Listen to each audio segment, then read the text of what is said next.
44비치 팟캐스트는 클라우드 프로그래밍 IT 소식을 다루는 개발자들의 방송입니다. 구독과 좋아요 눌러주세요. 안녕하세요. 44비치 팟캐스트 141화 시작하겠습니다. 오늘 3월의 첫날이라서, 첫날은 아니고 3월의 첫 녹음이라서 저희가 후원자 명단 읽어드릴게요. 패트리온 통해서 김재현님, 이승규님, 박현우님, 전찬주님, 최준호님, 변정훈님, 박재권님, 디쥐님, 서지연님, 지훈님, 강성진님, 홍반장님, 윤상현님, 박스텀프님, 변용훈님, 이범재님, 황지민님, 한종원님, 최승우님, 이성환님, 이민성님, 애쉬84님께서 정기적으로 후원해주고 계십니다. 고맙습니다. 네, 감사합니다. 뭔가 인원이 더 많아진 것 같은 느낌이 드는 건 기분 탓인가요? 가끔씩 한 분씩 늘어나고 있어요. 최근에 알프레덕님도 패트리온 후원 시작해 주셨는데 제가 못 드렸네요. 알프레덕님도 후원해 주고 계십니다. 네네. 알프레덕님이 사실 저희 같이 합류를 해주시긴 했거든요. 네, 맞아요.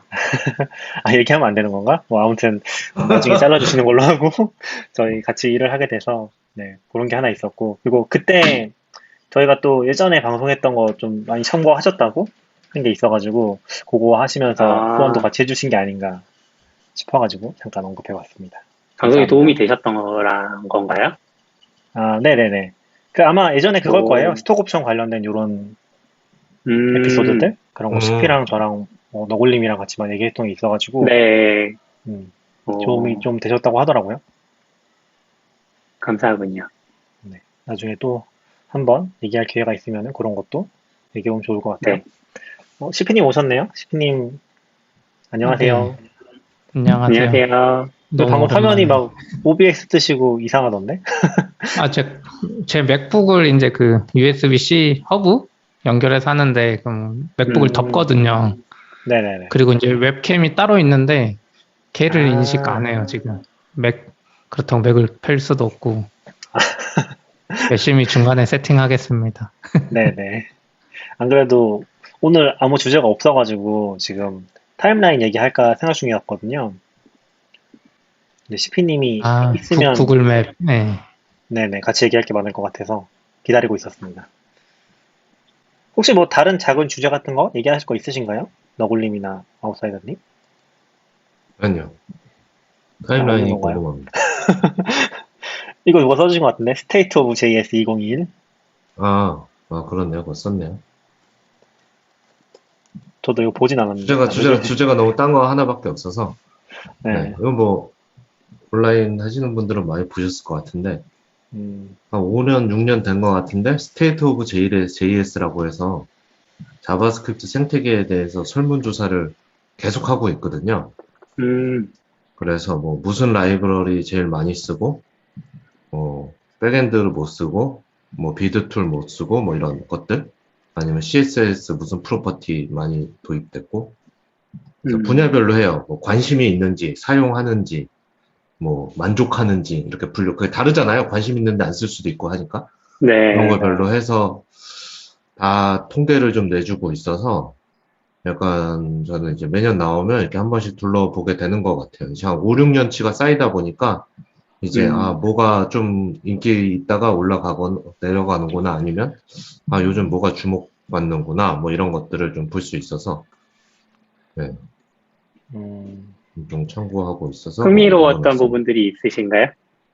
저는 근데 일단 네. 딱 들어가자마자 두 번째 섹션이 티셔츠라는 게 제일 흥미하고 이런 거 보면 돈을 벌어야 하지 않을까요? 그것도 그렇고 티셔츠 가지고 싶다 약간 이런 느낌? 아주 삭까 했는데 약간 제 취향의 티셔츠가 아니라서. 저는 요즘에 이런 거 예전에도 아마존이나 이런 거 가면 많이 받아왔었는데 이제는 약간 안 해도 싫어하고 줄 데도 없고 해가지고 잘 안 받긴 하거든요. 안 사거나. 아무튼 요게 있어서 좀 반가웠고, 근데 저는 그냥 잠깐 봤는데 라이브러리 같은 거 들어가 보니까 되게 그래프나 이런 거 인상적이긴 하네요. 좀 특이하게 그려놨네. 네. 이게 그래서 해석하기도 쉽지 않아 볼 수 보이는데. 있어요. 네. 그래서 보통 세티스파이 기준으로 보면 저는 약간 몰랐던 것들도 있었던 것 같아요. 특히 백엔드 프레임워크 같은 거는 뭐 스벨트 킷은 알았는데 아스트로? 아스트로 그래서 이런 것도 검색해보고 이제 상위에 새로 나온 것들이 많이 등장했더라고요. 스벨트 킷이랑 아스트로, 패스티파이, 리믹스 막 이런 것들이 네, 물론 사용하는 걸로 보면 그냥 익스프레스가 백엔드는 여전히 1등이고 사용률은 잘 안 바뀌더라고요. 그냥 관심이나 그러네. 이쪽은 네. 근데 저 안에 퍼센트가 무슨 퍼센트예요? 아, 세티스피케이션.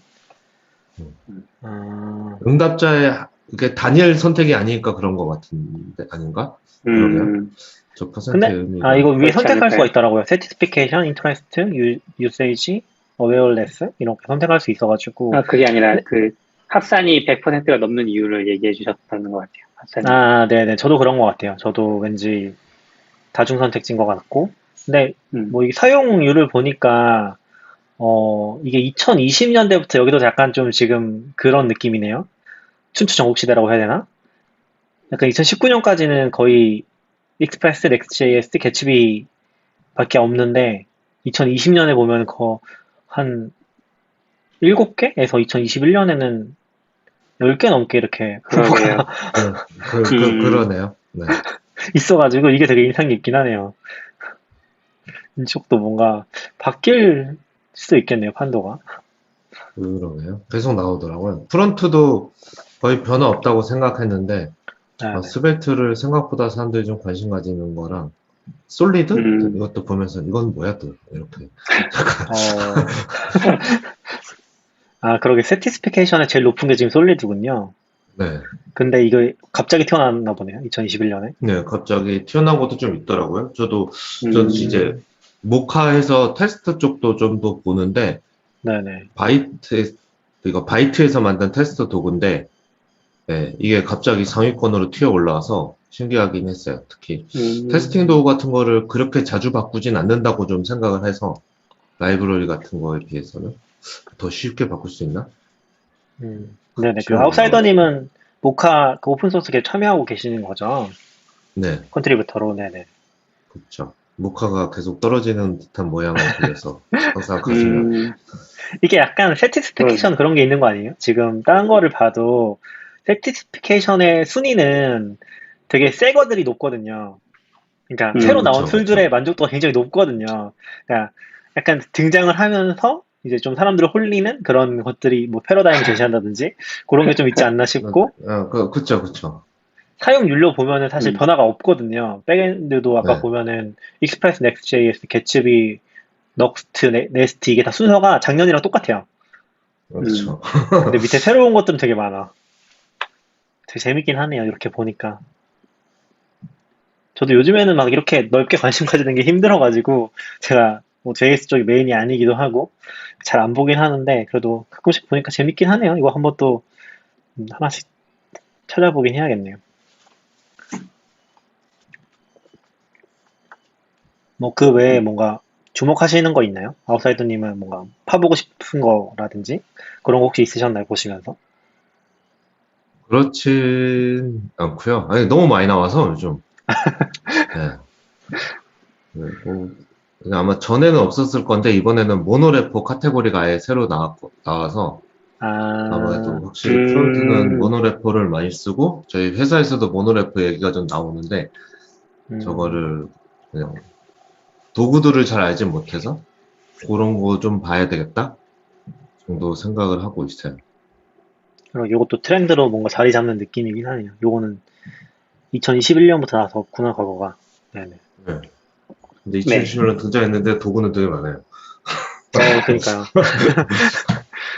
저도 들어본 건 러나 이거 회사에서 쓰려고 하셨던 분들이 있는 것 같아가지고 요거 정도 들어본 것 같고 사실 컨셉도 잘은 모르긴 하거든요. 지금 JS에서 모노리포 얘기하는 것들에 대해서 공부를 또 많이 해봐야겠네요.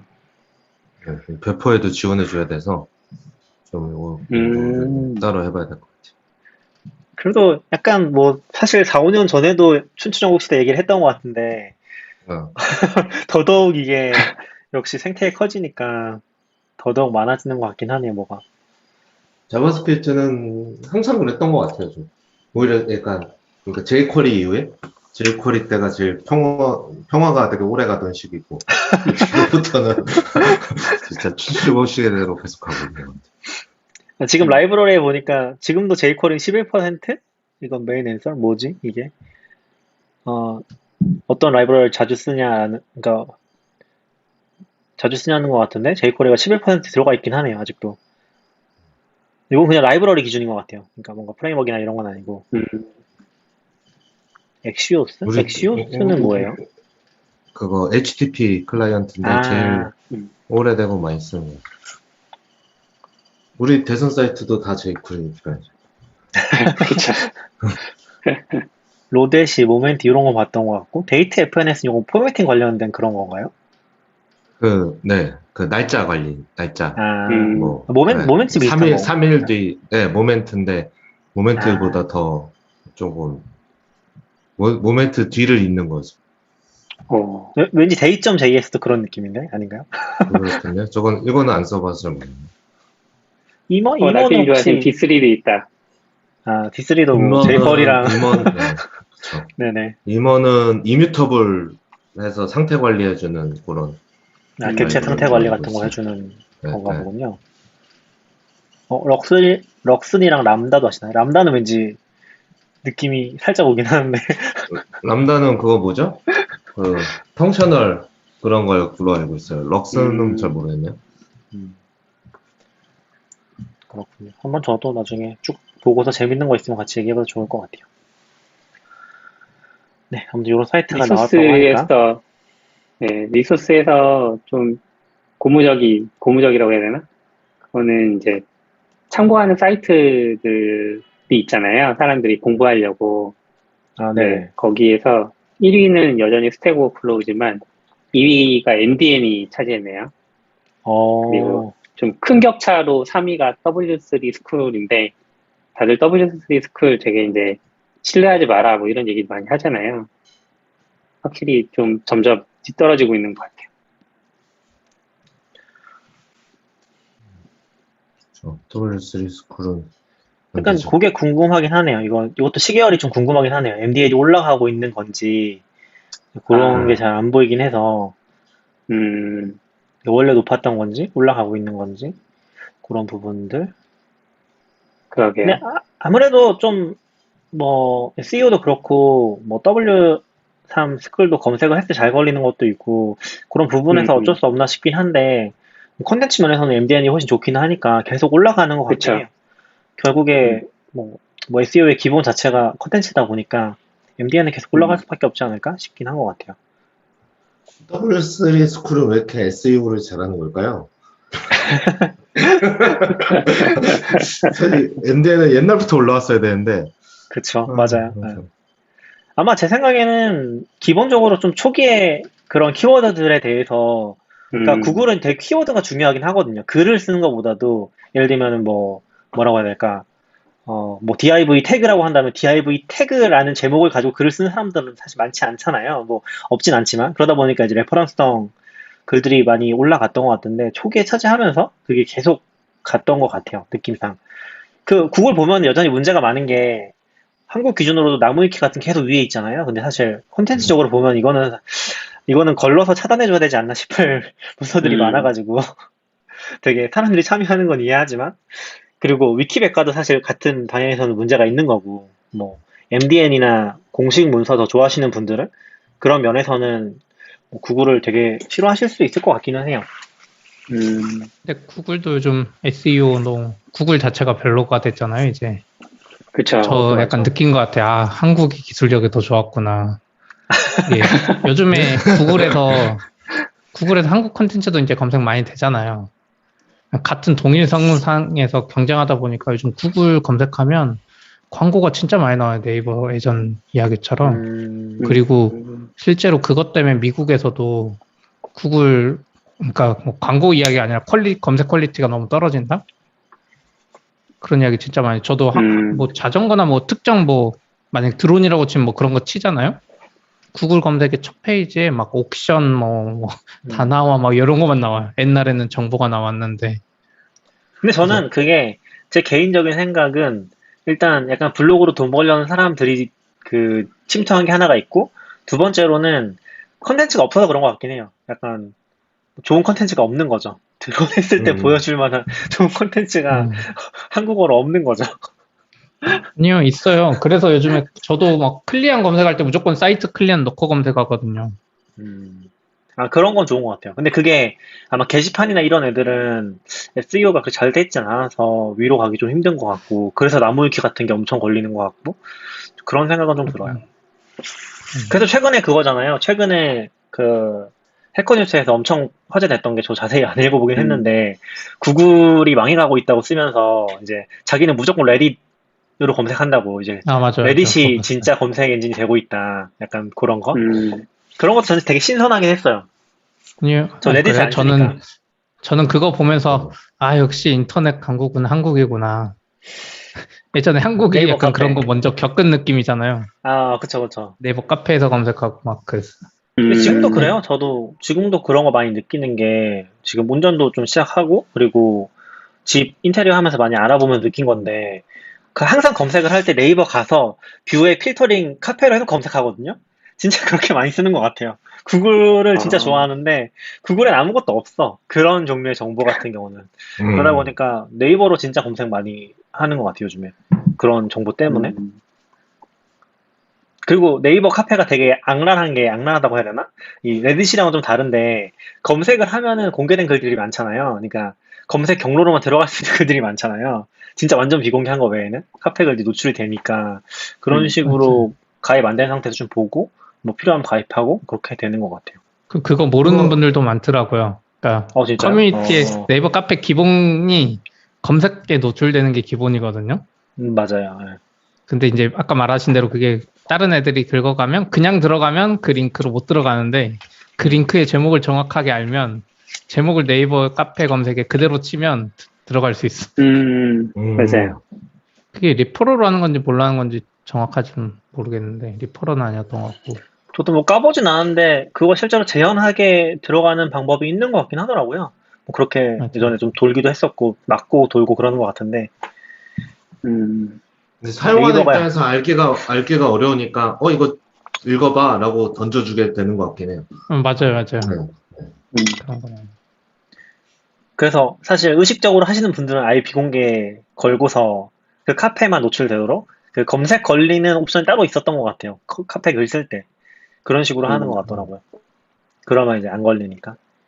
그래서 뭐 그런 식으로 좀 활용을 하고 있긴 하죠. 레딧도 그런 느낌인가? 레딧을 제가 안 써서 잘 모르겠어요. 레딧은 비공개는 아니긴 했던 것 같은데.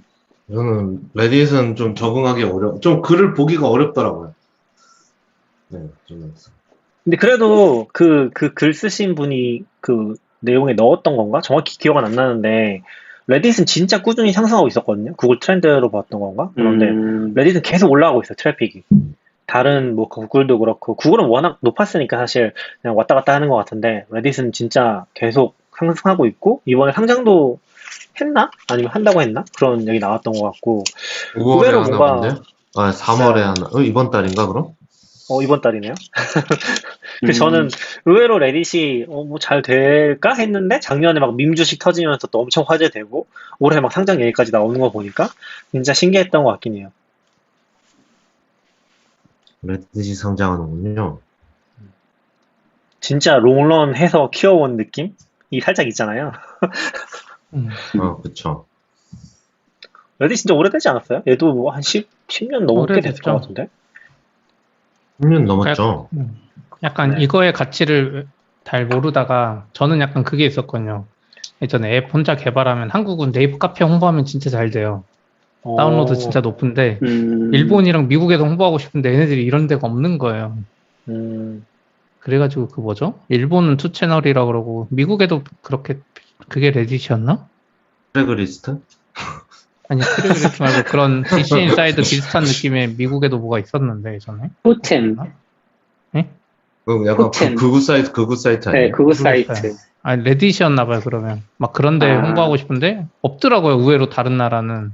근데 이 한국인이 누렸던 이 커뮤니티의 재미를 이제 미국 사람들도 모바일에서 적극적으로 느끼는 게 아닌가? 옛날에 홍보하고 그럴 때는 요즘은 잘 안 가는데 프로덕트 헌트?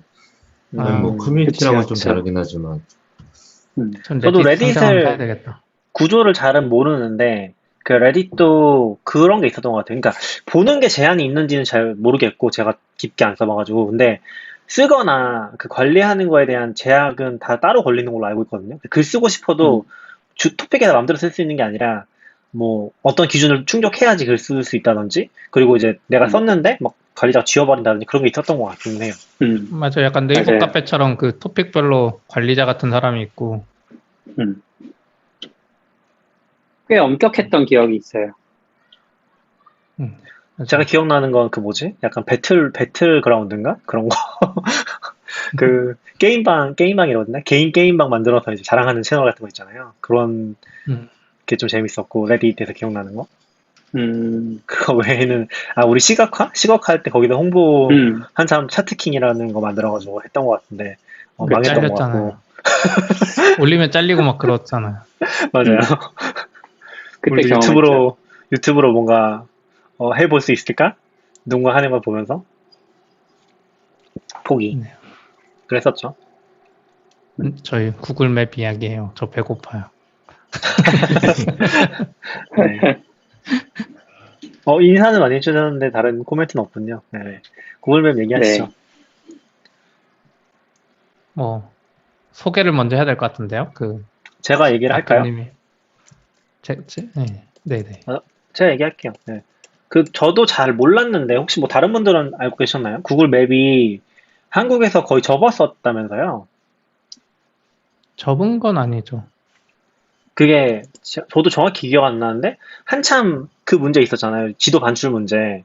그게 벌써 저는 한 5년 전 이렇게 느껴지는데 4년 전 5년 전 이쯤인 것 같은데 그때 저도 팔로우업을 안 했었고 저도 구글 맵 많이 안 썼으니까 신경 안 썼는데 그 시점부터인가 어느 정도 지나서 구글이 한국 지도를 아예 업데이트 안 해버리고 기능을 다 차단했다고 하더라고요. 타임라인도 아이폰에서랑은 안 됐던 것 같아요. 제가 찾아보니까 나중에 제가 최근에 좀 관심 가지고 쓰는 기능이 구글 타임라인이라는 기능인데 이걸 아이폰에서도 쓰고 있거든요. 근데 이게 한동안 아이폰에서도 안 됐던 것 같고 그래서 막 구글 맵이 철수하는 거 아니냐 이런 논란이 계속 있다가 이게 작년인가 재작년 말쯤에 구글이 이제 다시 한국 지도를 업데이트하기 시작한 것 같아요.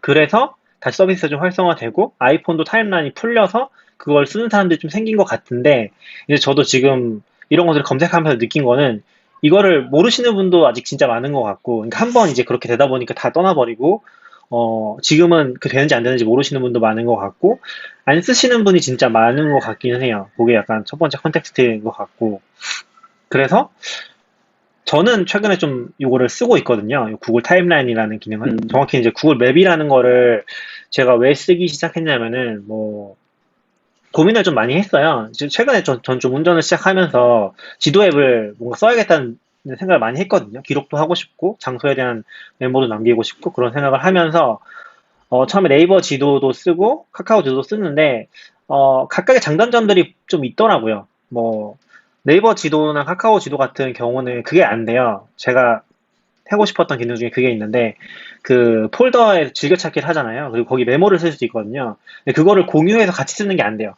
제 아내랑 뭐 예를 들어 구글 맵에 즐겨찾기를 공유하고 그 메모를 같이 쓴다든지 그런 걸 하고 싶은데 네이버랑 카카오 둘 다 그게 안 돼요. 그래서 이게 내비게이션도 되고 하니까 좋긴 좋은데 편하긴 한데 이게 안 되다 보니까 뭔가 다른 걸 좀 찾다가 구글을 쓰게 된 게 구글에서 그게 되긴 하더라고요. 그건 되긴 하고 그리고 네이버랑 이런 쪽은 좀 네이버였나 카카오였나 되게 황당한 제한이 있는 게 네이버가 메모를 50자밖에 못 남겨요. 장소에 대한 개인 메모를 남길 수가 있는데 50글자밖에 못 남겨요. 그러니까 좀 길게 메모를 쓰거나 업데이트를 한다거나 그런 게 많이 제약이 있고 그리고 카카오도 또 이상한 게 있는 게 카카오는 그 폴더 하나에 500개인가밖에 장소를 못 넣어요. 500개 넣진 않았는데 아직까지는. 근데 그래도 그 제약이 있다는 게 너무 신경 쓰이는 거죠. 500개 넣으면 또 폴더 만들어야 되나? 이런 뭔가 좀 만족스럽지 않은 그런 기분이 있어가지고 좀 문제가 있었고 그리고 작년엔가 카카오 지도 기억하시는 분들도 있을 건데 그 카카오 지도의 즐겨찾기 설정이 기본이 공개였거든요. 그래서 막 한 번 뉴스에 난리가 났던 적이 있어요. 막 군사 기밀도 거기 막 누가 저장하고, 막 부대 위치, 그리고 막 불륜한 것도 자기가 막 다 기록을 해놨대요. 근데 그게 다 오픈이 돼가지고, 한 번 난리 난 적이 있었거든요. 개인정보 때문에. 그래서 약간 그런 것도 좀 찝찝하기도 하고, 그래서, 그거랑 또 구글 맵을 오랜만에 열어보니까, 옛날 기록들이 좀 남아있더라고요. 그러니까 구글 맵이 기본적으로는 네이버나 카카오랑 좀 다른 게, 전 세계 서비스잖아요. 그리고 스트리트 맵도 엄청 다들 많이 쓰시잖아요. 외국 막 미리 구경한다든지 구글 어스 같은 것도 한때 되게 유행했었고. 그래서 요거를 잘 쓰면 나중에 뭐 해외여행 간다든지 해도 되게 일괄적으로 기록을 남길 수 있겠다는 생각이 들더라고요. 그래가지고 저는 아무튼 최종적으로 구글 맵을 선택을 해서 지금 뭐 여러 가지 다 기록을 하고 있어요. 이동하는 것들이라든지 그렇게 좀 쓰고 있는 상태고. 근데 일단 조금 저는 되게 재밌게 쓰고 있긴 한데 이게 두 가지가 있는 것 같아요. 그러니까 구글 맵이 지금 서비스가 개판이고요. 진짜 개판이에요. 진짜 개판인데 타임라인 쓰면서 타임라인은 이제 뭐 CP도 이따 얘기해 주실 것 같지만 그게 내가 가는 위치를 다 추적하는 거거든요. 다 추적하는 거라서 그걸 추적해서 기록에 남기고 날마다 이제 기록이 남으니까 나중에 그걸 다 볼 수 있는 거예요. 근데 그거를 이제 사람들이 되게 찝찝해하기도 하는데 막상 제가 막 이동을 하고 뭐 위치를 기록하고 막 메모를 남기려고 하다 보니까 그게 남는 게 너무 좋은 거예요. 내가 어디 갔었는지 기록이 내가 신경 쓰지 않아도 다 남고 그리고 구글이 좀 잘 돼 있는 것 중에 하나가 특정 위치에 몇 분 이상 머물고 있으면은 그 위치에 머물고 있냐는 물음이 이제 그 알람이 와요. 푸시 알람이. 거기서 이제 체크를 하면은 그게 다 기록이 되거든요. 그 위치에 그 상가나 뭐 건물에 지금 내가 있다는 게 다 기록이 돼요. 그래서 나중에 그거를 다 탐색을 할 수가 있죠. 그래서 그거를 최근에 좀 재밌게 쓰고 있어요. 그래가지고 그 얘기를 해보고 싶어가지고 제가 적어놓은 거고요. 뭐 일단은 그렇습니다. 거의 얘기하신 거에서 궁금한 것도 있긴 한데 저도 구글 맵이 철수했는지는 잘 모르겠고 원래 우리나라 법이 지도 반출이 안 돼서 여전히 안 될걸요? 네네 안 돼요. 그래서 딴 데는 다 구글 맵이 데이터인데 우리나라만 우리나라 업체고 지금은 티맵 모빌리티가 제공하는 걸로 표시가 되네요. 근데 그거 관련해서는 사실 정확하게 해야 되는데 사실 반출을 못해서 라기보다는 뭔가 글로벌 표준의 그 기능을 제공 안 한 거죠. 그 반출이 안 되니까. 우리로 치면 우리는 모든 기능을 한국 서버에 놔뒀는데 그 데이터 중에 일부를 저기 뭐 그 나라 서버에서 서빙하라고 하니까 그럼 업데이트 안 해요. 약간 이런 느낌이었고. 근데 그리고 데이터도 지금 팀앤 모빌리티라고 나오잖아요. 저게. 근데 그전에도 허접한 데이터지만 SK 플래닛이었어요. 같은 회사예요, 사실. 같은 회사. SK 플래닛에서 팀앱을 했거든요. 그러니까 구글도 저 지도 로우 데이터는 사실 같은 데서 계속 받아오고 있었어요. 근데 SK 플래닛의 그 받은 지도를 정부가 막 반출 못하게 하고 하니까 그 업데이트를 안 해버리는 거죠. 계속. 기능도 이제 글로벌은 다 벡터 기반의 뭔가 구글은 지도가 돼 있었는데 한국은 그 벡터 기반의 그런 거 지원도 안 하고. 근데 이제 말이 나오는 거는 한국에도 이제 GCP 생기고 겸사겸사 구글이 하면서 최근에 지도가 구글 지도가 이뻐졌거든요. 벡터 지도도 좀 더 이뻐지고 그게 사실은 지도 반출 때문은 아니고 원래 되던 기능에 이제 업데이트한 것 같아요. 그래서 사실 서비스를 중단한 적은 없고 약간 업데이트를 안 하면서 계속 그대로 버텼죠.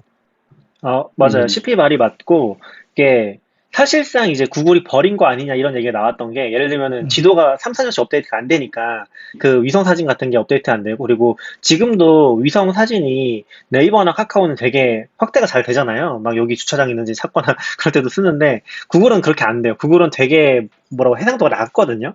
그런 식으로 돼 있는데 그게 몇 년 동안 거의 업데이트 안 되고 구글 스트리트도 중단해버리고 그리고 아이폰에선 타임라인 안 되고 그리고 내비 기능이 있잖아요, 구글에. 근데 그것도 일부 됐던 것 같은데 어느 시점부터 다 안 됐거든요. 그게 최근에 지도 업데이트가 되면서 그게 최근에 1, 2년 전인 것 같은데 최근에 지도 업데이트가 되면서 지금도 안 되긴 하는데 그 대중교통만 살아났어요. 그 내비게이션 기능이. 그래서 그게 지금 되고 있는 상태? 약간 어중간한 상태죠, 지금도. 그래서 그런 식으로 흘러가고 있는 것 같더라고요. 아예 막 이거를 진짜 잘 지원해주고 있는 그런 것도 아니고 구글 스트리트를 막 어디선가 업데이트 한다는 얘기도 있는데 대부분은 이제 다 엄청 오래된 정보로 남아있고 막 그런 상태인 것 같더라고요. 맞아요. 근데 이제 저는 어차피 이게 한국을 위해서 만든 기능이 아니라서 데이터만 채워지면 진짜 기능 업데이트는 빠를 것 같아요. 아까 대중교통 이런 것도 그렇고. 물론 한국엔 더 좋은 게 있지만 한국엔 더 좋은 대안이 있어서 그렇지만 사실 저희도 뭐 막 이런저런 거 많이 해보지만 글로벌 단위로 뭔가 일을 한다는 게 쉽지 않잖아요. 맞아요. 데이터도 지금 보면 한국 데이터는 팀앱에서 받고 일본 데이터는 어디 회사에서 사오고 저기 데이터는 다 사오고 하거든요. 그래도 저는 구글 지도 조금 많이 좋아졌고 사실 저는 구글 지도보다는 그 아까 말한 구글 타임라인 이걸 엄청 중요하게 썼거든요. 그러니까 이거 생긴 지가 제 생각에 2009년에 생긴 것 같아요. 구글 타임라인. 왜냐면 구글 타임라인 들어가서 셀렉트 박스에 보면 2009년이 시작이거든요. 아, 그리고 저는 보니까 그 구글 타임라인 기능을 2010년 12월부터 켰어요.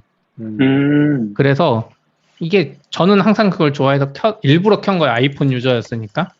그리고 아이폰 안드로이드처럼 추적도 잘 안 되는데 제가 2010년 막 그거 키고 막 다니면 사람들이 뭐라 그랬냐면 아니 그걸 왜 구글에 정보를 넘기냐고 엄청난 개인정보 막 이렇게 했고 심지어 이슈가 됐던 적이 한 번 있어요. 안드로이드가 어느 시점에 그걸 기본으로 켠 적이 있어요.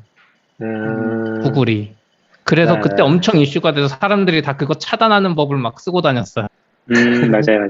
네, 근데 저는 이제 일부러 켜는 법을 막 찾고 있었고 그래서 지금 2010년 12월부터 첫 날짜를 보니까 제가 살던 오피스텔에서 그 네이버 바로 앞에 출근한 기록이 이렇게 딱 그려져 있고 그리고 이제 전체 기간으로 쭉 보면 제가 다녔던 전 세계 나라가 보이는 거죠. 뭐 미국하고 뭐 스페인밖에 없지만 그리고 딱 그 시점에 시간으로 가보면 내가 어느 호텔에 갔고 이게 나오고 그리고 이제 어느 시점부터는 Gmail이랑 연동이 되기 시작했잖아요.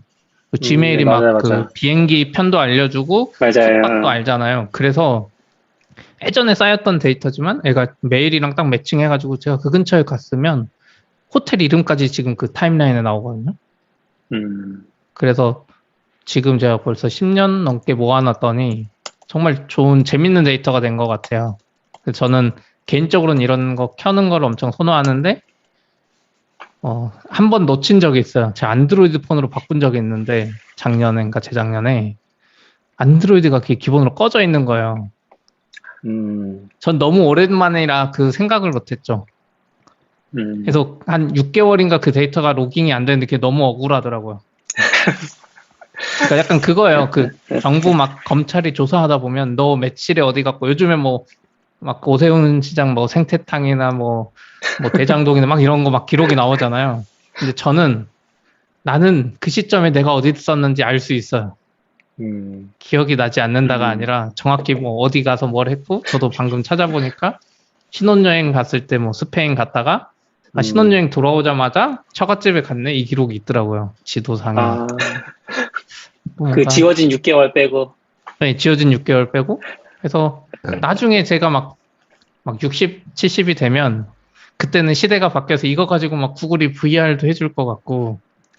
그래서 제 생각에 이게 개인정보에 민감한 분들이 아니면 켜놓기를 권고하고 특히 요즘 같은 시대에는 내가 어디 있었다는 거를 증명해야 될 수도 있잖아요. 몇 시에 내가 어디 있었다. 물론 디바이스 기준이지만. 그럴 때도 유용하지 않을까? 근데 이제 여기서 이제 낙교님 최근에 좀 놀라운 걸 들었던 거는 이제 애가 한 뒤에서 10분인가? 혹은 애플은 API가 있어서 위치가 바뀔 때마다 혹은 통신탑이 바뀔 때마다 좌표를 보내는 그런 기능이 있거든요. 데이터를 좀 적게 쓰면서. 그래서 좀 띄엄띄엄 있어요. 위치가. 맞아요. 근데 낙교님은 그걸 거의 뭐 실시간으로 해놨더라고요. 게임 수준으로. 그래서 그 이야기 좀 들어보고 싶었어요. 아, 네네. 그 이야기도 하기 전에. 네. 뭐 얘기하시죠, 사이다님. 그 전에 저 타임라인을 기능을 안 써봐서 들으신 분들도 모르는 분도 있을 것 같은데 이게 저도 지금 앱 들으면서 앱 만져보니까 앱에 타임라인에서 위치 공유 키기 하면 타임라인이 계속 기록되는 건가요? 맞아요. 구글 맵에 있을 거야 아마. 그러니까 따로 경로 이렇게 안 하고 켜놓고 네. 앱은 켜놔야 되는 거잖아요. 앱을 아예 아니요, 지워버리면. 앱이 백그라운드에 그래요? 있어도 그냥 알아서 수집을 해요. 그 앱을 계속 켤 필요가 없어요. 근데 아이폰 백그라운드에서 내려버릴 수도 있잖아요. 거기서 쓰면 안 아니, 되는 뒤에 건가요? 되더라고요. 저 구글 맵을 그래요? 켜질 않거든요, 사실. 한번 키기만 하면 되는군요. 최초에 설정만 하면 그게 계속 기록이 되는 것 같아요. 저도 정확히 모르겠는데, 저 아이폰인데, 최근까지 잘 되고 있더라고요. 제가 일단 CP님 얘기해 주신 거 기반으로 해서 조금 업데이트를 해보고서 아까 CP님 얘기해 주신 부분도 제가 설명을 좀 네, 드려볼게요. 그게 CP님이 얘기한 것처럼 이게 사실은 폰마다 설정이 들어가 있어요.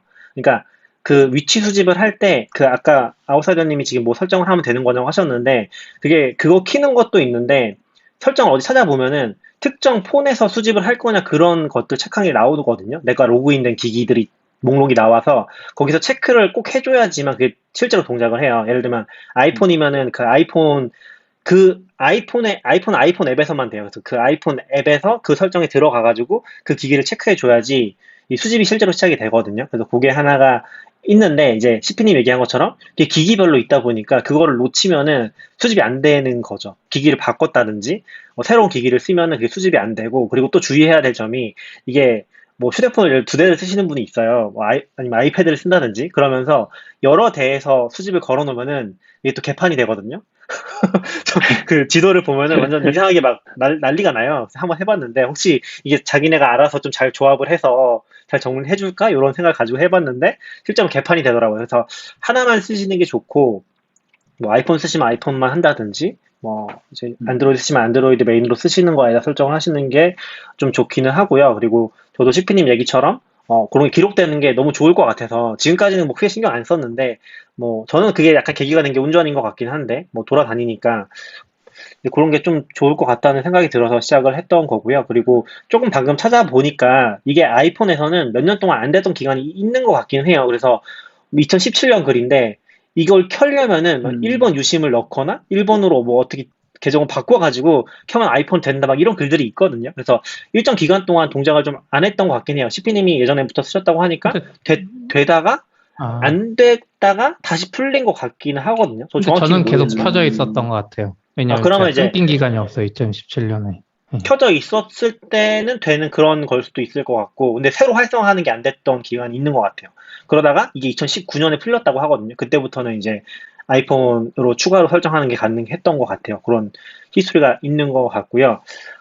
그리고 아까 CP님이 얘기했던 거 제가 조금 이제 그 부분을 얘기를 드리면은 이게 실제로는 백그라운드에서 돌아가요. 그래서 저도 이게 앱마다 다른 것 같아서 일괄적으로는 잘 모르겠긴 한데 아이폰에서도 그냥 한번 켜놓고 쓰면은 잘 돌아가는 것 같고요. 얘가 백그라운드에서 어쨌건 뭔가 설정이 있겠죠. 구글이 뭐 특별한 걸 했는지 잘 모르겠지만 그래서 그거는 잘 수집이 되긴 하고요. 이게 수집을 제가 테스트를 좀 해봤어요.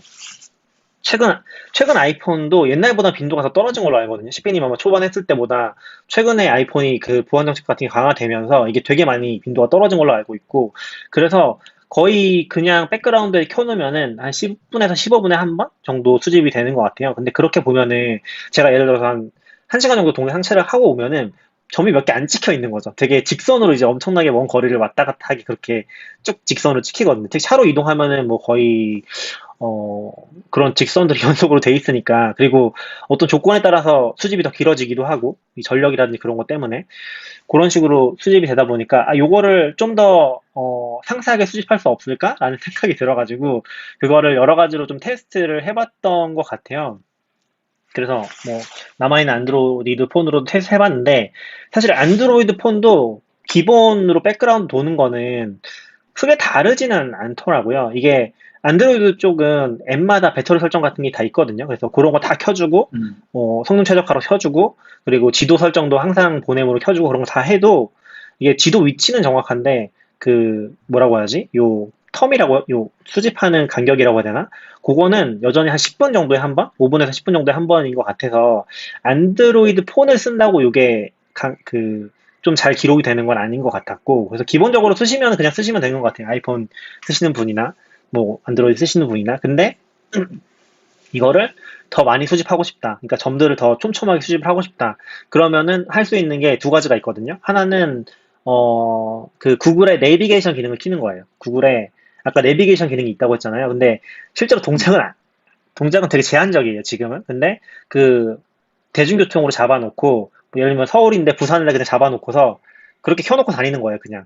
그러면은 조금 더 촘촘해져요. 백그라운드에 돌지만 이게 뭐 원래는 10분 정도였다고 하면은 한 5분에 한 번 정도, 5분에 한 번 정도 이런 식으로 좀 조금 더 촘촘해지는 게 확실히 느껴지고요. 그리고 제일 많이 수집을 하고 싶다. 그냥 내가 트릭한 거를 예를 들면 뭐 운동 앱들에서 기록하는 것처럼 더 촘촘하게 기록을 하고 싶으면은 앱을 켜고 다니시면 됩니다. 진짜 구글 앱을 포그라운드에 켜놓고 다니시면 되고요. 제가 지금 해보고 있는 거는 제가 그래서 최근에 좀 휴대성 좋은 안드로이드 폰을 하나 더 가지고 다니면서 기록을 해보려고 고민을 하다가 뭐 사실 플립 한 대를 사긴 했어요. 그냥 요거 때문에 플립 한 대를 사가지고 그 플립에 보면은 커버 디스플레이에다가 앱을 띄우는 게 가능하거든요. 그게 공식으로 되는 건 아니고 비공식으로 뭐 런처 같은 걸 써가지고 플립 커버 디스플레이에다가 앱을 띄우는 기능이 있어서 거기다가 구글 맵을 띄워놓고서 그냥 차든 주머니에 던져놓고서 그리고 이제 돌아다니면은 배터리는 한 10시간 정도 가는 것 같고 그렇게 기록을 해놓으면 훨씬 더 촘촘하게 제가 갔던 기록들이 기록이 되기는 해요. 그래서 그렇게 좀 써보고 있어요. 그냥 뭐 수집을 해보고 싶어서. 저도 이런 걸 왜 관심이 있냐면은 CP님이 아까 얘기하셨던 거랑 컨텍스트는 좀 다르지만 비슷한 욕심 같은 게 있었거든요. 예를 들면 그런 거죠. 돌아다니면서 사진을 찍는데 사진에 GPS가 남으면 좋겠는 거예요. 그 뭐 DSLR이라든 그런 것들을 쓰면서도 그런 걸 되게 해보고 싶었는데 사실 이게 아이폰이 제일 좋고 사실 카메라로는 거의 불가능하거든요. 뭐 GPS 장비 같은 게 따로 있어요. 근데 위치도 별로 정확하지 아니요, 않고 카메라로 배터리도 엄청 됩니다. 되긴 하는데 좀 제한적이라는 거죠. 되게 번거롭고 내가 그리고 예전에 보면 자전거 타거나 이러신 분들은 뭐 막 그거 다 위치 GPS 수집해가지고 그 XML로 뽑아가지고 다시 또 수집하고 막 오픈 스트립 올리고 이런 거 하시잖아요. 그런 것도 관심만 있었거든요. 그래서 그런 거 현실적으로는 좀 하기 힘들지 않나라고 계속 생각해 오다가 그냥 아이폰 사진 찍는 거 외에는 그렇게 하더라고요. 그 GPS 수집 정보를 따로 한 다음에 사진 찍은 시간이랑 매칭을 시켜가지고 그 사진에다가 다시 위치 정보를 넣는 사람들도 있더라고요. 진짜 그걸 좋아하시는 맞아요, 분들. 맞아요. 그래서 진짜 엄청나구나 이쪽 세계도. 전 옛날에 참- 그렇게 했었어요. 아, 옛날 진짜요? DSL은 GPS 모듈 같은 게 요즘은 다 있지만 없거든요. 그러면 그 소니였던 것 같은데 그런 장비가 있었어요. 한 요만한 장비인데 걔가 몇 초마다 GPS를 계속 기록하는 애예요. 그럼 사진 찍으러 나갈 때 걔를 가방에 걸고 하루 종일 사진을 찍은 다음에 집에 와서 하면 사진 시간이랑 이 좌표랑 매칭해서 EXIF를 다 업데이트 해줘요. 프로그램 딱 돌리면. 좋네요. 그래서 그거를 몇 년 동안 했었거든요. 여기 뭐 아웃사이더님도 그 사진을 취미로 하셨었죠. 그래서 그런 거를 네, 많이 옛날에. 하시는 거죠. 아주 네. 옛날에. 네. 근데 세상이 조금 바뀌었습니다. GPS가 달려있지만 제가 최근에 소니 거 FX3로 바꿨잖아요. 네. 네네. 아마 A7C는 안 되나? 근데 그 소니가 이미지 엣지라는 아이폰 앱이 있거든요. 그걸 깔아놓고 이 폰이랑 연결하고 블루투스로 최초에 한번 그러면 애가 연결이 돼 있어요. 그래서 심지어 그 이미지 엣지 앱으로 카메라도 켤 수 있거든요. 그래서 어떻게 하냐면 이 카메라를 딱 켜는 순간 이미지 엣지 앱이랑 연결해서 위치 정보를 가져와요.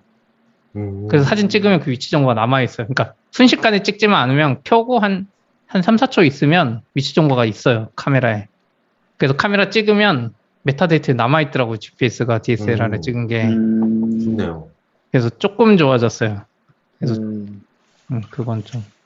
그래서 저도 막 그때 그런 고민 한참 할 때 약간 되게 기대를 걸었던 게 안드로이드 기반의 사진기가 잘 되면은 잘 되지 않나 싶었는데 다 망했죠. 다 망했고 최근에 소니에서 또 뭔가 냈더라고요. 거의 그 제일 대박 났던 그 카메라가 있었는데 그런 수준의 카메라 기능을 렌즈를 아예 달고 있으면서 휴대폰인데 2, 300만 원 정도 하는 거 뭔가 냈더라고요. 그래서 그런 거 아직도 하고 있구나. 소니는 잘 안 될 것 같지만 그런 생각 살짝 들었고 근데 지금도 들어보면 아시겠지만 아웃사이더님도 그렇고 시피님도 그렇고 약간 그런 기록에 대한 욕심들이 다 있잖아요. 저도 뭐 구형까지 못했었지만 요번에 또 이제 요걸 해보면서 조금 더 이제 자극을 받은 거죠. 그래서 조금 테스트를 해보고 있고 제가 그 트위터에는 그거 테스트했던 거를 되게 뭐 그냥 시작하는 게긴 한데 올려놓은 게 있었거든요. 나중에 그거는 한번 공유를 해볼게요. 블로그에 적어주시죠, 나중에. 이게 근데 뭐 말로 그것도 해도 그렇죠. 이해가 안 되는 분들이 많을 것 같아요, 아무래도. 네네, 그쵸. 트위터만 봤을 때는 무슨 말인지 몰랐어요. 그래서 지금 아. 나는 왜 이걸 몰라서 안 키고 다녔지? 라는 생각이 지금 들고 있는데. 근데 낙규님이 약간 아이폰 유저면서 안드로이드 폰 사서 그 프론트 앱까지 이렇게 만든다? 이렇게 설치해서 뭐 그렇게 포그라운드로 돌리는 걸 들으면서는 이렇게까지 할 일인가 하는 생각이. 그러니까 저도 깜짝 놀라서 폰에 이걸 띄워가지고 다니는 거예요. 그러니까요. 갤럭시를 가지고 따로 폰을 2개 가지고 다니면서. 음, 근데 구글 타임라인을 보여주셨는데, 엄청 세밀하더라고요. 제가 가지고 다니는 거랑 차원이 달라. 그래서 보통 운전하면 내비 세팅해서 다니는데 뭘 하고 계신 거야? 이런 생각을 했죠. 그렇죠. 그래서 약간 그런 거에서 좀 재미를 느끼고 있는 것 같아요. 타임라인이 그거 재밌긴 하더라고요. 근데 제가 좀 거기에 덧붙여서 이제 얘기를 하고 싶은 포인트는 지금 아까 서비스가 개판이라고 했잖아요. 구글 맵이. 실제로 되게 개판이긴 합니다. 그러니까 지금 좀 힘든 게 경기도만 넘어가도 구글 맵에서는 도로명 주소 검색이 안 돼요. 혹시 아시나요? 도로명 주소 도로명 검색하면 주소를 구글에서 찾으면 안 되죠. 네이버에 찾아야죠. 근데 도로명 주소가 서울인데요? 그 말은? 서울은 되는 데도 있고 안 되는 데도 있고 그런 것 같아요. 서울은 대부분 됐던 것 같아요. 아, 근데 경기도 넘어가거나 뭐 최근에 이제 좀 신도시라든지 이런 데들 보면은 거의 그냥 동정도로만 도로명 주소 넣으면 동정도로만 찍혀가지고 실제로는 위치 특별히 거의 불가능하고요. 그러니까 약간 그런 거를 지금 구글이 엄청 뒤처진 상태이기는 한 것 같아요. 그래서 실제로 근데 이게 되게 재밌는 경험이었던 것 중에 하나가 물론 저도 아까 CP님이 얘기한 것처럼 구글 맵을 써야겠다고 느낀 게 이게 글로벌 앱이라서 그런 것도 굉장히 큰 것 같아요. 나중에 여행을 다닌다든지 과거에도 제가 기록했던 게 약간 중국이나 일본에 놀러 갔던 것들 이게 타임라인은 아니고 어디 가야겠다고 막 즐겨찾기 했던 것들이 남아있더라고요. 실제로 거기 가기도 했었고 그런 것들이 되게 좋아서 요거 통합해 쓸 수 있겠다라는 것도 있었는데 한국은 사실 구글 맵을 쓸 정도의 수준은 아닌데 조금 신기한 거는 타임라인을 같이 쓰다 보니까 내가 어디에 갔는지를 기록하고 싶잖아요. 그러면 실제로 제가 경기도 쪽은 좀 돌아다녀 보면은 한 절반은 넘는데 한 3, 40%는 제가 가는 곳이 위치가 없어요.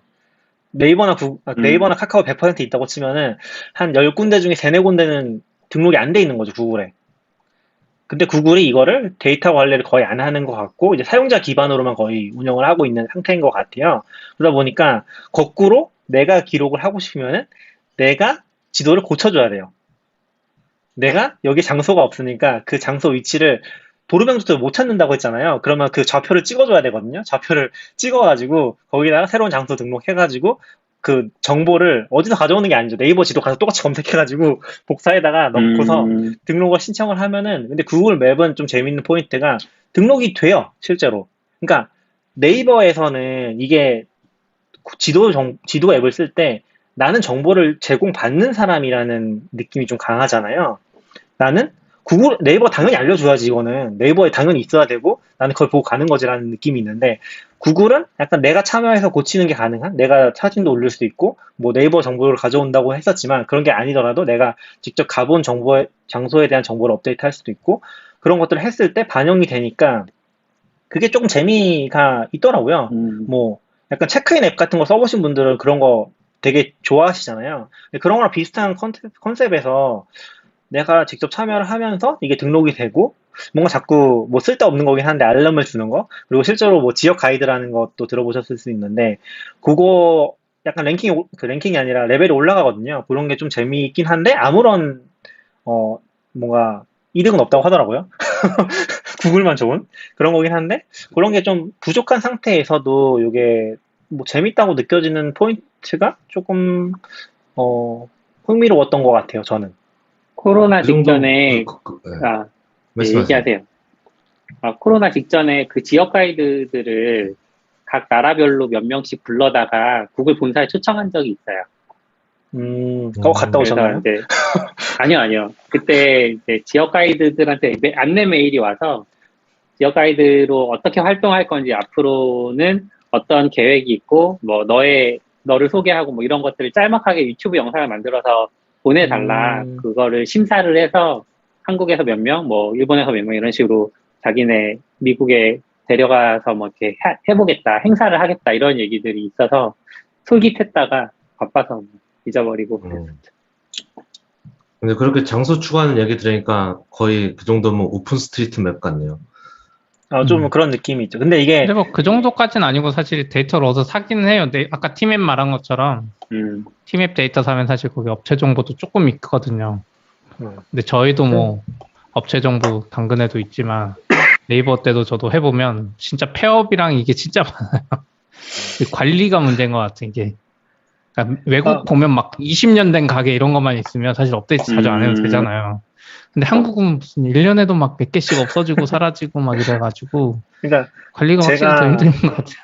경기도 쪽은 보면서 느낀 게 예를 들면은 막 저는 구글 맵이 사용자 참여해서 막 리뷰 남기고 하는 게 조금 더 신뢰를 저는 가지고 있긴 하거든요. 그나마 이런 지역 가이드 같은 걸 보면서 근데 그리고 또 재밌는 게 구글은 완전 머신러닝 기반이다 보니까 맵에서 보여준 마커를 완전 개인화를 시켜서 보여주거든요. 예를 들면 내가 많이 갔던 장소라든지 관심 있어 할 만한 음식점이라든지 이런 거를 엄청 개인화를 해서 보여줘요. 그냥 특정한 거 보여준 게 아니라 물론 다른 서비스도 하겠지만 구글은 좀 그게 심한 것 같아요. 그래서 보면은 되게 맛집이라고 해서 가봐야겠다고 하면은 3년 전에 폐업한 곳이야. 그런 장소들이 구글의 맵에는 되게 많이 남아있어요, 실제로. 그리고 최근에 엄청 인기를 가 있는데 아직 없거나 뭐 그나마 진짜 인기 있는 집은 추가를 누군가 해주긴 하지만 그런 경우도 많았던 것 같고 그런 게 거꾸로 되게 제가 재미있다고 느꼈던 포인트는 거꾸로 어떤 서비스가 완벽하지 않아도 재미를 느낄 수 있는 포인트가 되는구나라는 게 조금 신기한 경험이었던 것 같아요. 그러니까 등록을 했을 때 100% 되는 건 아니고요. 거기도 심사를 쭉 하는데 어쨌건 뭐 등록이 금방금방 되긴 하거든요. 수정이라든지 그런 걸 해보면서 그런 게 좀 재밌었던 포인트인 것 같아요. 장소 얘기하니까 몇 년 전에 이제 포스퀘어가 엄청 우리나라도 유행하던 시기가 있잖아요. 네. 그것도 체크인하는 앱인 거죠. 제가 많이 써보진 않아서. 맞아요. 네, 주로 기능이 체크인밖에 없었을걸요, 사실. 그때 그래서 처음 또 체크인하거나 아니면 여러 번 체크인하면 뭔가 배지 같은 것도 주고 막 그랬던 것 같아요. 벌써 기억이 가물가물하네요. 근데 CP님 얘기를 들으니까 CP님이 뭐 엄청 오래전부터 쓰셨다고 했잖아요. 그 얘기를 들으니까 역시 구글 맵을 써야 되나라는 생각이 살짝 들기는 했어요. 그렇죠. 구글. 그러니까 용도가 다른 거죠. 내 위치 좌표 조작하는 건 구글 맵이고 한국에 살면서 업체 정보 검색한 건 사실 네이버나 카카오. 저는 주로 네이버를 쓰긴 하는데 이게 어쩔 수 없는 것 같아요. 업데이트도 제일 빠르고 그러니까 저도 이제 몇 번 이야기했는데 한국 정도 사이즈는 사실 사람이 노가다 뛰는 게 제일 빠르고 제일 효율적이에요. 한국 정도의 나라 땅덩어리랑 업체 정보는 그냥 사람이 손으로 노가다 하고 막 알바 쓰고 하는 게 제일 빠르고 근데 이제 글로벌 막 구글이나 이런 애들은 약간 그 정도까지 가기에 기술력이 계속 더 개선돼야 되는 것 같더라고요. 그러니까 한국만 대상으로 만드는 게 아니니까 얘네들이. 구글도 보면 미국이나 이런 데 또 엄청 좋잖아요. 미국 가서 써보면. 사실 저는 4년 전에 구글 맵을 되게 유용하게 썼는데 그때 호주 가서 여행할 때였거든요. 근데 그때도 이미 호주에서는 구글 맵에서 내가 가고 싶은 위치를 검색하자마자 아래쪽에 대중교통 정보가 다 떠요. 누르면 이제 루트를 다 보여주고 루트를 선택해 놓으면 선택된 루트에 따라서 뭐 갈아타거나 이런 거에 대해서 다 알람이 오고요. 그 내비게이션 기능도 바로 돼서 또 뭐 자차로 이동한다고 하면 내비게이션 켜서 바로 이동하면 되고 그리고 트래픽도 보여줘요. 그래서 1시간 뒤에 30분 전에 뭐 얼마나 시간이 바뀌는지 내가 가는 소요 시간이 어떻게 바뀌는지 요즘은 이제 한국 내비게이션들도 다 그걸 도입했는데 그러니까 4년 전에 벌써 구글은 그런 것들을 다 제공을 했어서 사실 우리는 한국에 살고 있어서 모르지만 지금 미국이나 이런 데서 구글 맵을 사용해 보면 또 새로운 기능들이 더 있을 것 같거든요. 서비스적으로. 그래서 좀 구글 한국 좀 신경 써주면 좋겠다. 서비스적으로 재미있고 좀 유용한 기능이 되게 많았는데 아쉬움이 좀 있네요. 신경 안 쓸 것 같아요. 어려운 시장이긴 한 것 같아요. 애플도 그렇고, 뭐 구글도 그렇고, 사실 우리는 많은 것들을 거의 제공 못 받고 그러고 있잖아요. 그러니까 아니에요. 이번에도 우리는 한국에서 제공받고 있죠. 한국 회사들이 더 잘해주고 있죠.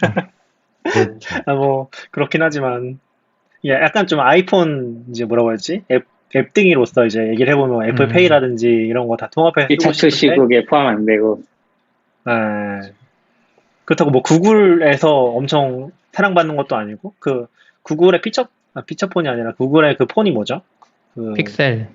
픽셀도 픽셀. 거의 출시 안 해주고 구글, 애플 다 외면받는 느낌이 있죠.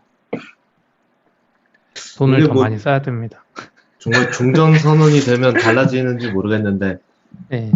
또 법은 잘 모르는데 지도 반출이랑 그런 것게 아무래도 그게 분담 군 그쪽 때문에 막혀 있는 걸로 저는 음, 하고 있긴 그것도 한데 좀 있긴 한데 사실은 애매하긴 하죠. 뭐 종전선언해도 뭐 사실 법이- 정부가 법이- 허용만 해주면 되는 건데 지금 이미 다 쓰고 있고 이번에 러시아 전쟁할 때도 보면 미국의 그 위성 데이터 파는 업체가 다 찍고 있잖아요. 사실 거기한테 돈 주고 사면 한국 지금 네이버 지도보다 더 퀄리티 높은 위성 사진 살 수 있는데 아무나 이게 약간 어떻게 보면 행정적인 거라고 봐요 저는. 그렇죠. 이미 살 수 있는데. 옛날에 있던 건데 의미 없이 법이 남아있는? 제가 알기로는 체크인 기록 같은 것도 외부 서버로 옮기면 그거 다 뭔가 따로 그러니까 이용약관처럼 따로 저도 전에 여행 서비스 만들 때 그때는 한국 리전이 없으니까 일본으로 보내니까 그거 다 위치 뭐 동의 받아야 되고 그러니까 이용약관 말고 추가 동의를 다 해야 돼서 엄청 귀찮았어요. 약간. 서류 받았는데 서버 위치 적으라고 서버 그냥 도쿄인데 그쵸. 어디든지 좀 모르겠는데 근데 저도 예전에는 그런 게 좀 이상하다고 생각했는데 역시 한국이 인터넷에서 앞서 나간다는 생각을 또 한 번 하게 되는 게 국제에서도 앞서 나가는 것 같아. 왜냐면 우리나라가 그런 막 정보를 한국에 저장해라 이런 걸 했었잖아요. 근데 요즘 전 세계 추세가 그러고 있어요. 미국, 캐나다, 유럽 다 자기 사용자 데이터는 우리나라에 저장해 이게 이제 전 세계에서 다 그 시도를 하고 있잖아요. 해주고 구글이 제 생각에 그것도 들어서 구글이 지금 지도 이렇게 해준 것도 사실 한국 때문이 아니라 유럽이 하도 요구하니까 유럽 거 만들면서 그럼 한국 것도 이제 이렇게 하면 되겠네 하면서 해준 게 아닌가? 그럴 수도 있죠. 유럽은 사실 더 심하잖아요. 한국만큼 맞아요. 비슷하죠. 개인정보 아예 밖으로 내보내지 말라 그러고 데이터 자체를 그 나라에 저장하게 하는 약간 어떻게 보면 글로벌 기업 입장에서 개발자들은 좀 짜증나고 한 군데서 하면 되는데 그렇죠. 그래서 그게 근데 되게 어떻게 보면은 얘기하시죠. 만드는 입장에서는 사실 법이라서 그런지 잘 모르겠긴 해요. 뭐 GDPR이나 이런 것도 지금 한국에도 유럽 사람이 있잖아요. 그렇죠. 그러니까 그거를 구분할 수가 없는데 우리는 그런 법, 예를 들어 저 지난 회사에서도 캘리포니아 사람들한테만 제공해야 되는 어떤 법이 있는데 캘리포니아 사람의 기준이 뭐야? 이거를 어떻게 어떤 기준으로 이거를 해야 이 법이 말하는 게 뭐지? 막 이런 거. 결국은 그냥 IP 같은 그걸로만 했는데 사실 IP가 그렇게 디테일하게 잡히진 않잖아요. 그쵸. 네. 그래서 그럼 이 정도로 하면 이게 통과가 법이 괜찮은 건가? 문제가 됐을 때 아닌가? 막 이런 것도 되게 좀 어려운 문제. 전 그래서 요즘 그 생각 많이 했는데 당근마켓이 약간 글로벌 규제에 맞는 사업이구나. 아까 말한 대로 어느 나라 사람인지도 다 구분돼 있고 그렇죠. 서로 완전 딴 나라 사람이랑 통신할 이유도 없고 저희 맞아요, 처음에 맞아요. 아키텍처 할 때도 TV를 다 두는 게 맞냐 글로벌 기업은 다 한 군데서 놓고 가는데 했는데 요즘 보니까 우리는 그냥 되네. 더 좋아. 이게 더 좋네. 막. 더 편할 수 있죠. 맞아요. 뭔가 또 회사 홍보를 하시네. 아웃사이더님이 얘기하셔서 생각난 건데 그게 저번에 그게 있었거든요. 어느 해외 언론사를 잠깐 구독을 했었어요. 영어로 된 거. 근데 그거를 구독 취소를 하려고 보니까 약간 미국도 웃긴 게 아직도 전통적인 거? 그 뉴욕타임즈였던 것 같긴 한데 전통적인 그런 영업 방식이 남아 있어서 취소는 전화를 해라. 그런 거예요. 아니, 내가 전화를 할 수도 없고 자신도 없고 해외 전화가 돼도 근데 찾다 보니까 그게 있더라고요. 내가 주소를 캘리포니아로 바꾸면은 해지가 돼. 온라인상에서. 아, 그 법 때문에. 그래서 그걸로 바꿔가지고 캘리포니아고. 네, 그 카드 주소를 그걸로 바꿔가지고 바꾼 다음에 그 들어가니까 버튼이 생기더라고요. 실제로 그래가지고 그걸로 취소를 했거든요. 그래서 그 기억이 하나 남아 있어요. 그렇죠. 그 법이 그런 게 있죠. 네. 약간 캘리포니아 법에서 요구해서 야, 내 개인정보 줘. 그러면 90일 이내인가? 우리가 가지고 있는 모든 퍼스널라이즈 정보 다 뽑아서 줘야 돼요. 맞아요. 뭐 줄겨찾기 누른 거, 뭐 언제 뭐 본 거, 막 이런 거 다 뽑아가지고. 그 지금 구글도 보면은 그런 게 많이 바뀐 것 중에 하나가 이 타임라인 데이터도 며칠 후에 폐기할지 그런 걸 설정할 수가 있어요. 예를 들면 2달만 남기고서 그 이후권 다 날리라든지 1년이라든지 그런 게 아마 설정이 가능할 거거든요. 그래서 그런 게 있어서 뭐 쓰신다고 해도 조금은 더 부담 덜하고 쓸 수 있지 않나? 라는 생각도 들고, 그리고 그게 아까 얘기했던 것처럼 또 다른 컨텍스트이긴 하지만 그 데이터를 내가 받아올 수는 있어요. 타임라인이 되게 아쉬운 게 이 타임라인에 대한 API는 없거든요. 구글에서 제공해주는 게. 그래서 그거를 내가 프로그래밍하게 뭐 쓸 수는 없는데 대신에 그 로우 데이터를 받아서 아마 그게 뭐 XML 형식이든 그런 형식일 것 같은데 그걸 받아다가 내가 나중에 뭐 다른 형태로 쓸 수는 있는 걸로 알고 있어요. 그래서 그거를 일괄적으로 이제 뭐 아까 아웃사이더님 얘기한 것처럼 걔도 이제 GDPR이나 이런 것 때문에 그걸 추출하는 기능을 제공해 주거든요. 그렇게 가져다 쓰는 것도 뭐 가능은 할 것 같아요. 혹시 뭐 구글이 도저히 못 믿었다고 한다면 네. 그런 게 다 돼 있더라고요, 이미. 네, 침묵의 시간. 오늘 네, 시간이 많이 되기는 해서 1시간 정도 얘기했네요. 뭐 일단 뭐 본 주제는 요 정도로 할까요? 네. 네. 네. 네네. 지금 한 20분 그래도 들어주고 계신데 다들 들어주셔서 감사합니다. 요거 뭐 코멘트만 잠깐 감사합니다. 읽어보면은 마르코가 구글맵 엄청 좋아졌다고, 요 TMM 얘기가 여기서 나온 거군요. 네, 요거 하나 얘기해 주셨고, 승우님이 맵에다 어떤 메모를 하시는 거냐고 물어보셨는데, 그냥 저는 뭐 여기 잠깐 쓰긴 했는데, 뭐 맛집인지 아닌지, 그냥 뭐 경험이 좋았는지, 그런 거 사실 전 배민도 똑같거든요. 배민님도 그런 기록을 해놓고 싶은데 못 하잖아요. 맞아, 그래서, 맞아. 그래서 시켜 먹었는데 맛있었는지 기억이 안 나. 그럼 여기 시킬 데가 없으면 그쵸, 계속 그쵸. 고민하게 되는 거죠. 그래서 그런 거라든지 약간 그렇네요. 살짝 메모해놓으면 주차 편했는지 뭐 이런 것들, 그런 거 그냥 메모해놓으면은 나한테 보이니까 나중에 또 갈 때 참고하고 그런 식으로 쓰는 것 같아요. 네. 그래서 메모 되게 좋아요. 실제로 써보면. 참고로 맛집 앱은 올레라고 있는데 그거 괜찮아요. 낙교님 좋아하시는 그거 알아보세요. 원래 오래되긴 네. 했는데 그거 레일즈 잘하시는 그분이 만든 걸로 아는데 네네네. 오래전. 들어는 봤어요. 갑자기 이름 까먹었네요. 아무튼 그분. 요즘 다시 열심히 하고 계시더라고요. 홍대사님 아닌가요? 예전 레일즈 네, 치고. 아, 네. 네네. 그것도 있었고, 최근에 폴이 뭐 운동 기록하실 때 스트라바? 이런 것도 쓰시는 것 같더라고요. 스트라바 유명하죠. 맞아요. 스트라바 네, 저도 너무 안 써봐가지고, 달리기 할 때 써볼까? 생각해봤었어요. 걔도 막 조깅 낙교님 코스 같은 거 데이터를 기록하는 것 보고 같더라고요. 낙교님 그 구글 데이터를 보고 싶다. 맛집이라고 메모한 거랑 별거 없는데? 약간 이거 나중에 그렇게 되는 거 아니에요? 회사에서 이거 제출하라고 하는 거 아니에요? 재택 막 심해지면? 왜요? 진짜 이랬는지 이제 막 소송하면 잡아줄 수 있는 거예요. 타임라인 어디 있었는지. 네, 다 지워버려야겠다. 나는 기록 안 내가 하고 소명하는 있다가. 거지. 뭐 아무튼. 네네. 네, 아무튼 아주 수고하셨습니다. 네, 네, 수고하셨습니다. 수고하셨습니다. 들어주셔서 고맙습니다. 네, 감사합니다. 방송은 종료할게요.